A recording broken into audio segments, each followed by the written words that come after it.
आवाज दो हमें इनकलाब जिंदाबाद इनकलाब जिंदाबाद जिंदाबाद असम सरकार जिंदाबाद गोलपाड़ा डिवीजन जिंदाबाद असम सरकार जिंदाबाद। আমার এই প্রতিবাদ হয়েছে আমি দীর্ঘদিন ধরে আমার কিছুমান ডিমান্ড লৈ মানে সরকারের ওচৰত কৰি আছোঁ, কিন্তু আজিলৈকে সেই ডিমান্ডবিলাক মানে চৰকাৰে পূৰণ কৰা আমি অল ইণ্ডিয়া গ্ৰামীণ ডাক সেবক কি দাবি আমালোকৰ আছে মানে আমাৰ 5 ঘণ্টা ম্যাক্সিমাম ওয়াৰ্কিং আওয়াৰ আছে, আমি 8 ঘণ্টালৈ ওয়াৰ্কিং আওয়াৰ বিচাৰিছোঁ, 8 ঘণ্টা আমাৰ কাম সময় দিব লাগে। তাৰপিছত আমাৰ গ্ৰাচুইটি 1.5 লাখ টাকা দি আছে ৰিটায়াৰৰ সময়ত, সেই গ্ৰাচুইটিখিনি আমি মানে 5 লাখ টাকালৈ ডিমান্ড কৰিছোঁ। তাৰপিছত গ্ৰুপ ইঞ্চুৰেঞ্চ এতিয়া আমাৰ এজন ষ্টাফৰ আছে 50,000 টাকা, এইটো আমি 5 লাখ ডিমান্ড কৰিছোঁ।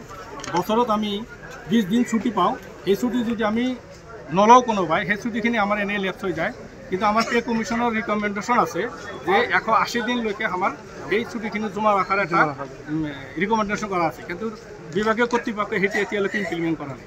সেইটো আমাৰ ইমপ্লিমেণ্ট কৰিব লাগে, এইটো আমাৰ এটা ডিমাণ্ড আছে। আমি সরকারি কোনো ধরনের মেডিকেল ফ্যাসিলিটি নাপাওঁ, আমাক মেডিকেল ফ্যাসিলিটিরও আমার ডিমান্ড আছে। এই নেটর দ্বারা আমার 11টা ডিমান্ড আমি করেছোঁ, এই 11টা ডিমান্ডের ভিত্তিত আমার আজি অনির্দিষ্টকালীন ধর্মঘট চলিছে। কিমান দিনলৈকে চলিব আপোনাৰ এই ধৰ্ম? যেতিয়ালৈকে আমাৰ বিভাগীয় কৰ্তৃপক্ষই ইয়াৰ এটা মানে পজিটিভ মানে সলিউশন না আনে তেতিয়ালৈকে চলিব। এতিয়ালৈকে বিভাগৰ ফালৰ পৰা কিবা আপোনালোকৰ লগত আলোচনা কৰিছে? বিভাগৰ ফালৰ পৰা যোৱা 11 তাৰিখত আমাৰ এটা মিটিং হৈছিল, ষ্টাৰ্ট আমাৰ 12 তাৰিখৰ পৰা ষ্টাৰ্ট হৈছে, 11 নৱেম্বৰ 11 ডিচেম্বৰ হয়। আমাৰ ষ্টাৰ্টৰ আগদিনাখন আমাৰ লগত আলোচনা হৈছিল, কিন্তু সেই আলোচনাত কোনো ধৰণৰ সুৰা অহা হোৱা নাই। আৰম্ভ হৈছে কেতিয়াৰ পৰা? 12 তাৰিখৰ পৰা আৰম্ভ হৈছে, 12 ডিচেম্বৰ কেতিয়ালৈকে চলিব? যেতিয়ালৈকে সমাধান নহ'ব তেতিয়ালৈকে চলিব। আপোনালোকে কাম নকৰে? কাম নকৰে। কিমান মানুহ আছে আপোনালোকৰ? আমালোকে গোৱালপাৰা ডিভিজনত 1000ৰ ওপৰত আছে ডাককৰ্মী। ঠিক আছে।